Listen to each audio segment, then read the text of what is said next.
할렐루야. 네, 찬양의 자리, 말씀의 자리, 기도의 자리 가운데 나오신 여러분들을 진심으로 환영하고 또 축복합니다. 우리 함께 옆에 있는 지체들 바라보시면서 이렇게 인사하겠습니다. 사랑합니다. 축복합니다. 사랑합니다. 축복합니다. 네, 사랑합니다. 축복합니다. 이 시간 우리 가운데 우리가 사랑의 하나님의 말씀만을 의지하며 나아갈 때 그 말씀의 은혜를 깊이 체험하는 그런 시간 되기를 간절히 소망합니다.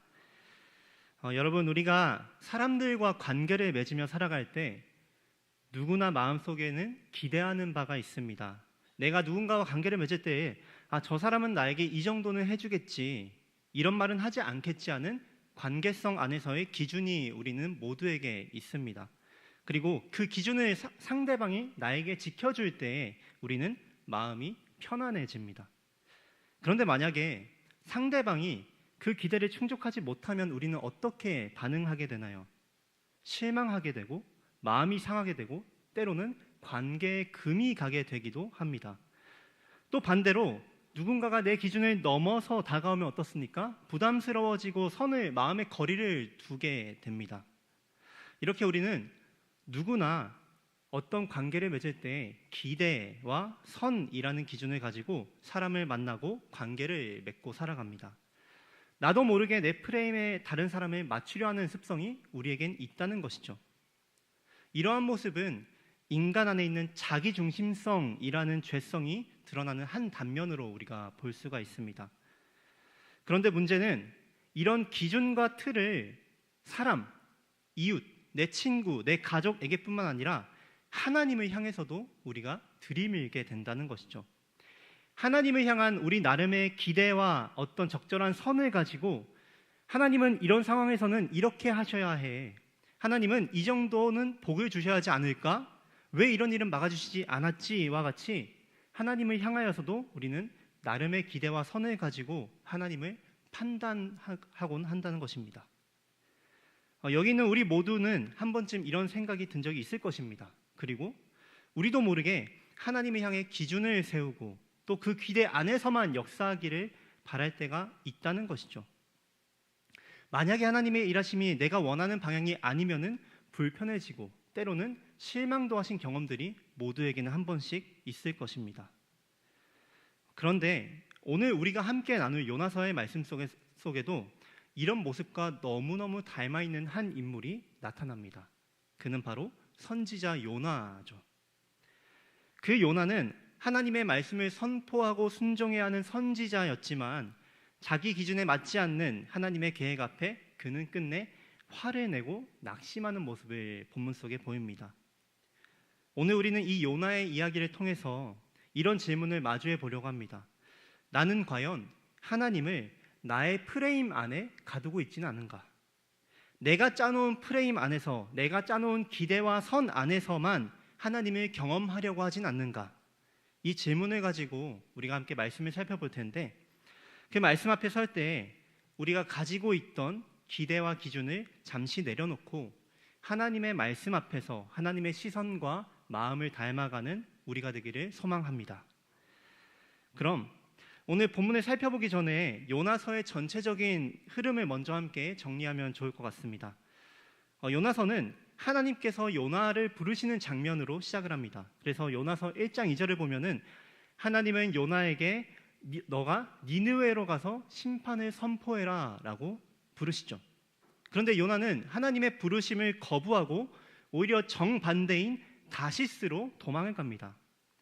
다시스는 그 당시 사람들이 알고 있던 가장 서쪽, 가장 땅끝을 의미하는데요. 즉 요나는 하나님의 부르심에 의도적으로 멀리 떠나버린 것이죠. 그렇게 요나는 다시스를 향해서 배를 타고 도망가던 중에 큰 풍랑을 만나게 되고 결국 바다에 던져지게 됩니다. 그리고 하나님은 큰 물고기를 예비하셔서 요나를 삼키게 하시죠. 요나는 그 물고기 뱃속에서 하나님께 간절히 부르짖으면서 기도하였고 하나님은 그 기도를 들으시고 요나를 구원하십니다. 그리고 하나님께서는 그 구원한 요나를 향하여서 다시 한 번 더 말씀하십니다. 요나야, 너는 저 큰 성읍 니느웨로 가서 내가 너에게 명령한 바를 그들에게 선포해라 라고 한 번 더 명령합니다. 그리고 요나는 이번에는 순종해서 니느웨로 가게 되었고 단 하루 동안 이렇게 선포합니다. 니느웨가 40일이 지나면 무너질 것이다. 그런데 정말 놀라운 일이 벌어집니다. 니느웨 백성들이 이 요나의 짧은 한마디, 길게도 하지 않았고 짧게 한 이 요나의 선포 한마디에 말씀을 듣고 회개하는 역사가 일어나게 된 것이죠. 왕부터 백성들까지 모든 사람이 금식하고 죄에서 돌이키는 역사가 니느웨 가운데 벌어지게 됩니다. 그리고 하나님께서는 그 니느웨의 회개를 받으시고 결국 그들에게 내리려 했던 재앙을 거두시게 되죠. 이것이 요나서 1장부터 3장까지의 전반적인 내용입니다. 그런데 여러분, 이 장면은 선지자의 사역 가운데 생각해보면 정말 놀라운 은혜의 현장입니다. 한번 생각해보면 하나님의 말씀을 전했더니 민족 전체가 회개하고 하나님의 자비가 이 니느웨 온 도시에 임한 것이죠. 선지자로서 이보다 더 감격스럽고 이보다 더 영광스러운 일이 있었을까요? 하지만 문제는 요나의 반응은 이와는 전혀 달랐다는 것입니다. 다른 사람 같았으면 기뻐하고 찬양해야 할 상황이지만 요나는 그렇지 않았던 것이죠. 우리 함께 요나서 4장 1절 말씀을 함께 읽겠습니다. 시작. 요나가 매우 싫어하고 성내며.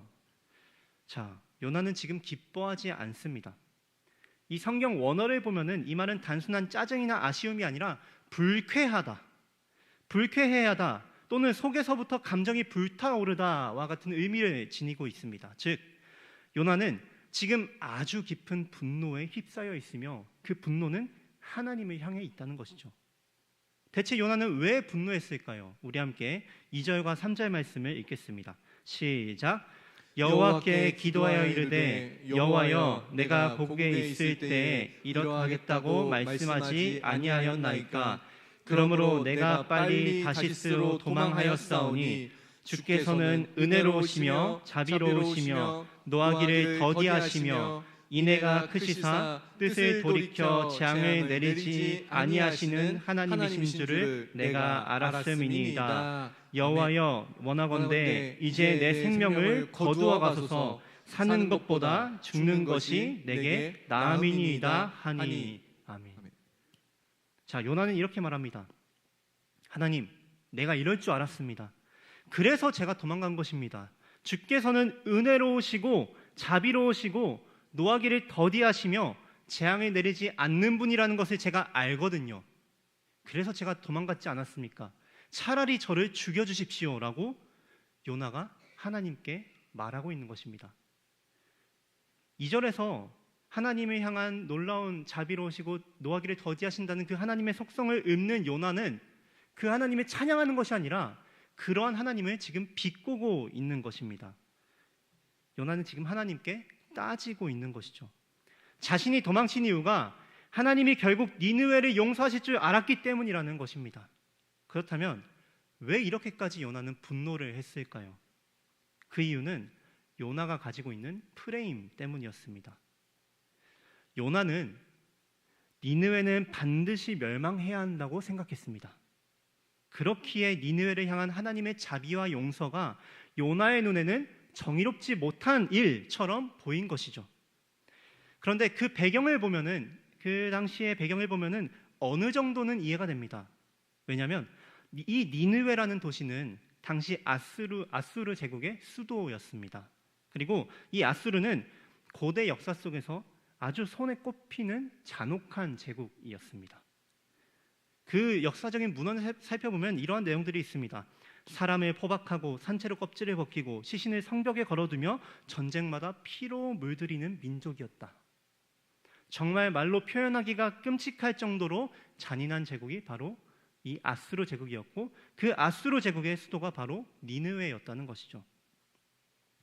그리고 요나가 속한 이스라엘에게 아수르는 또 어떤 존재였을까요? 아수르는 이스라엘에 막대한 적응을 부여했고 요나의 생애 내내 유대인의 왕국을 계속해서 위협하는 나라였습니다. 그리고 결국 아수르는 주전 722년에 북이스라엘을 멸망시키기도 하죠. 즉 요나의 입장에서 보면 이 니느웨는 단순히 타락한 도시, 잔혹한 도시를 넘어서 자신의 민족을 짓밟고 피눈물을 흘리게 한 원수의 도시라는 것입니다.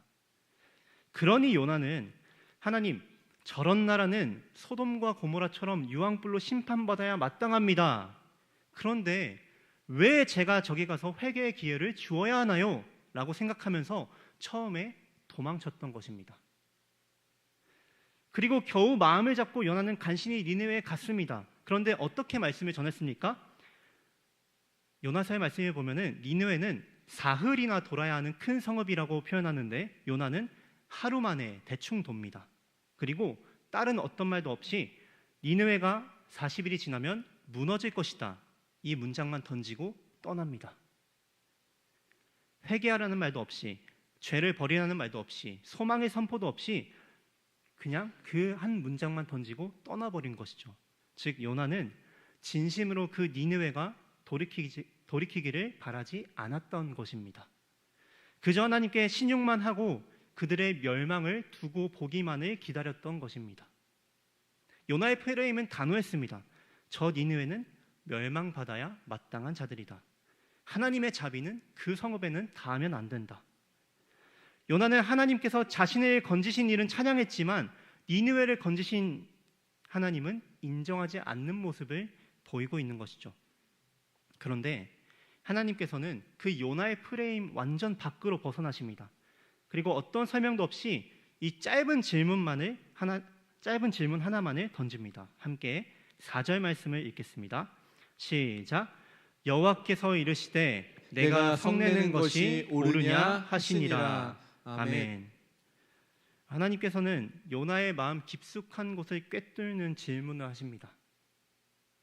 하나님은 분노하는 요나에게 스스로를 돌아볼 기회를 허락하고 계시는 것이죠. 그런데 이유를 보면은 요나는 하나님께 아무런 대답도 하지 않습니다. 그리고는 조용히 성 밖으로 나가버립니다. 그는 여전히 니느웨의 회개를 받아들이지 못했고 하나님의 용서를 인정하고 싶지 않은 상황인 것이죠. 그 요나의 마음속 깊은 곳에서는 여전히 하나님은 결국엔 저 성을 심판하실지도 몰라 하는 기대를 가지고 그 성읍을 떠나 성 바깥 동편으로 나가서 작은 초막을 짓고 그 니느웨 성읍이 어떻게 되나 구경합니다. 그 자리에서 하나님이 성읍에 어떻게 행사하는지를 지켜보려고 초막을 지은 것이죠. 이는 하나님의 뜻을 신뢰하는 것이 아니라 하나님의 행동을 감시하는 자리에 앉아버린 것입니다.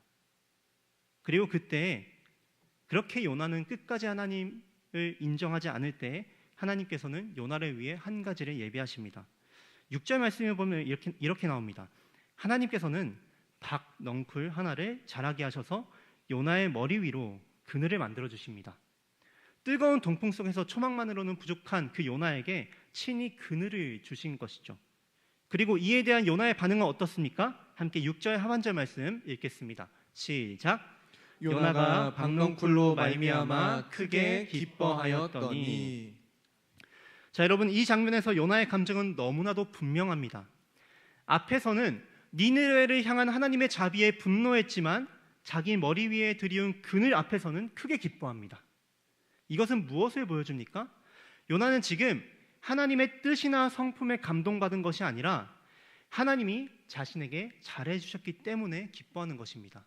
또 다른 말로는 하나님이 자기의 기대에 부응했기 때문에 기뻐하고 있는 것이죠. 자신의 구원에는 찬양하면서 다른 사람의 구원에는 분노하는 모습. 요나는 지금 하나님의 자비를 공감하지 못한 채, 하나님의 용서를 공감하지 못한 채 그 자비가 자신에게 임했을 때만을 감사하고 있는 그런 상황이라는 것입니다.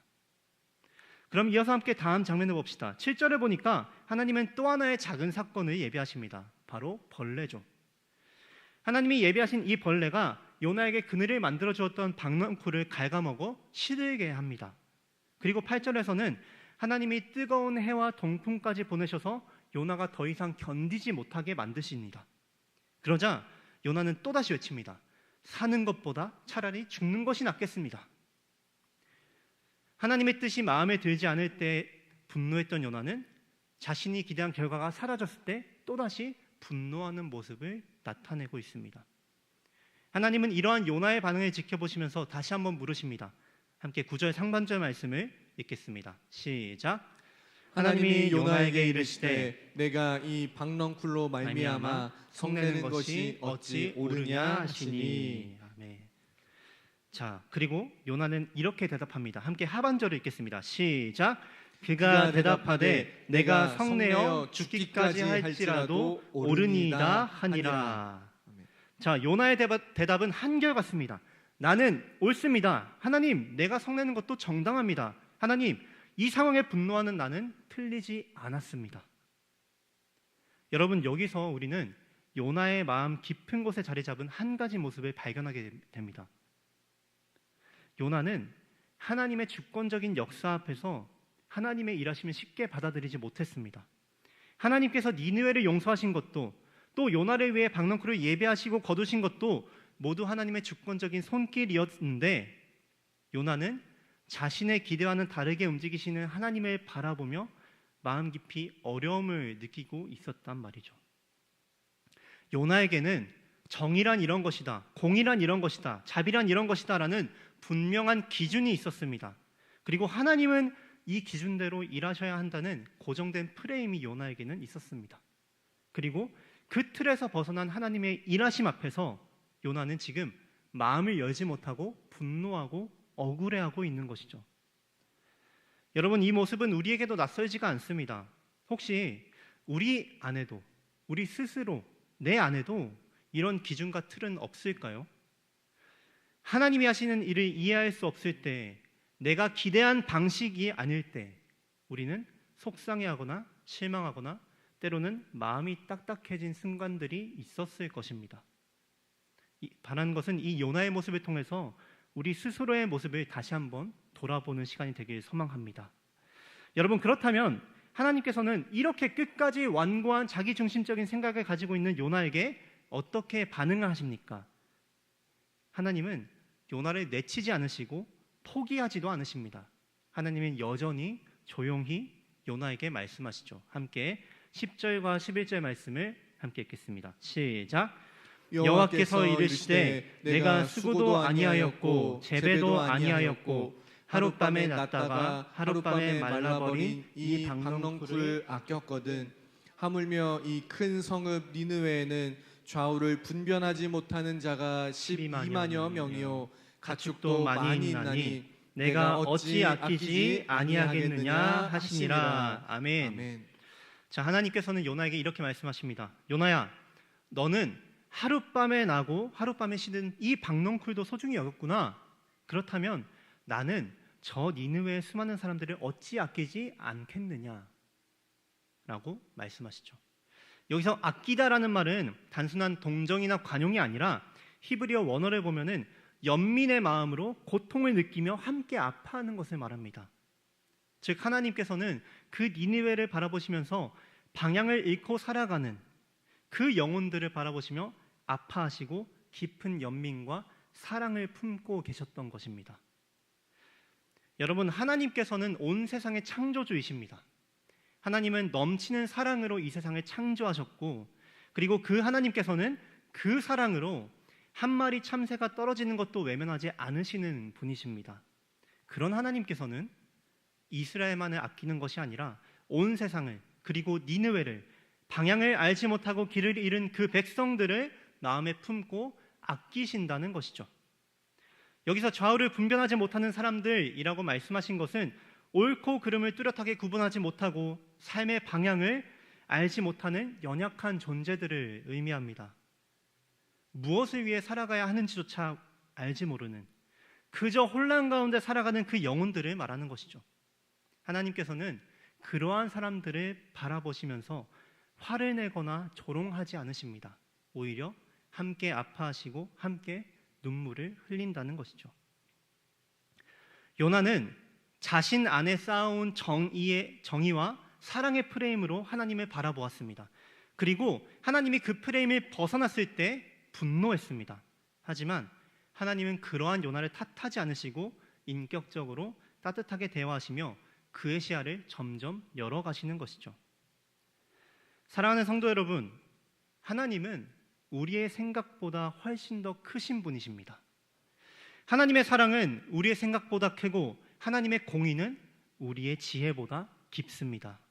우리의 작은 프레임 안에 하나님을 가둘 수 없음을 기억하며 하나님 앞에 겸손하시기를 바랍니다.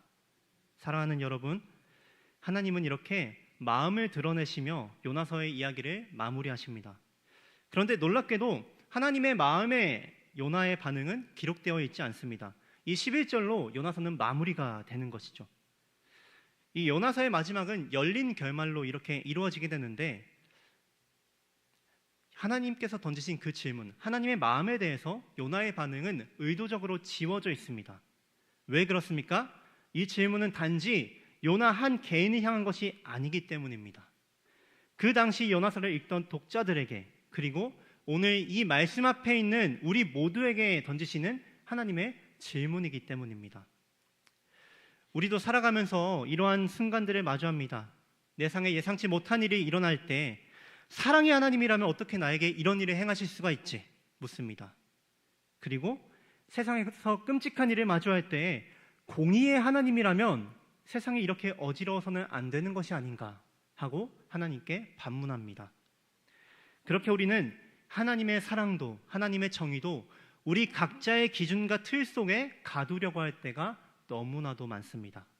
하지만 오늘 하나님께서는 그러한 우리를 부드럽게 초대하십니다. 너의 틀을 내려놓고 너가 만들어 놓은 프레임을 넘어서 나 하나님의 깊고 큰 사랑과 공의를 바라보라고 오늘 말씀을 통하여서 우리를 초청하시는 것입니다. 사랑하는 성도 여러분, 이 하나님의 따뜻한 초청 앞에 정직하게 서기를 소망합니다. 먼저는 하나님이 향한 우리의 시선을 돌아보길 소망합니다. 내가 만들어 놓은 기대와 기준을 내려놓고 하나님이 누구이신지를 그대로 받아들이는 자리로 함께 나아갑시다. 그분은 우리의 이해를 뛰어넘어 사랑하시고 우리의 한계를 넘어 자비를 베푸시는 분이십니다. 그 하나님을 올곧게 바르게 바라보는 여러분 되기를 소망합니다. 그리고 하나님의 시선을 배웁시다. 요나가 외면했던 니느웨를 하나님은 여전히 품고 계셨습니다. 하나님은 지금도 죄로 상처 입은 세상과 방향 잃은 영혼들을 깊이 아끼십니다.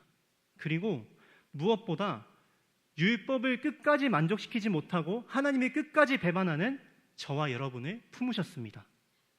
나를 품으시고 용서하시며 이 세상을 긍휼히 여기시는 하나님의 시선을 배우는 여러분들 되기를 간절히 소망합니다. 마지막으로 그 하나님의 시선을 배운 성도는 사랑해야 합니다. 하나님의 시선으로 사랑해야 한다는 것이죠. 때로 나에게 상처 준 사람을, 때로 도저히 이해할 수 없는 이웃을 하나님의 마음으로 바라볼 수 있어야 한다는 것이죠. 용서할 수 없는 사랑을 용서하고 품을 수 없는 사람을 품고 사랑할 수 없는 사람을 사랑하는 것, 이것이 하나님의 시선을 배우는 길이며 이것이 오늘 우리가 요나서 말씀 앞에서 붙들어야 할 삶인 줄 믿습니다. 오늘 이 말씀 앞에서 우리의 작고 작은 우리의 편협한 프레임을 내려놓고 하나님의 시선으로 나와 세상 그리고 내 이웃을 다시 바라보는 여러분들 되기를 간절히 소망합니다. 그리고 그 사랑에 따라서 용서하고 품고 사랑하는 삶으로 한 걸음 더 나아가는 그런 우리 수원북부교회 성도님들 되기를 간절히 소망합니다.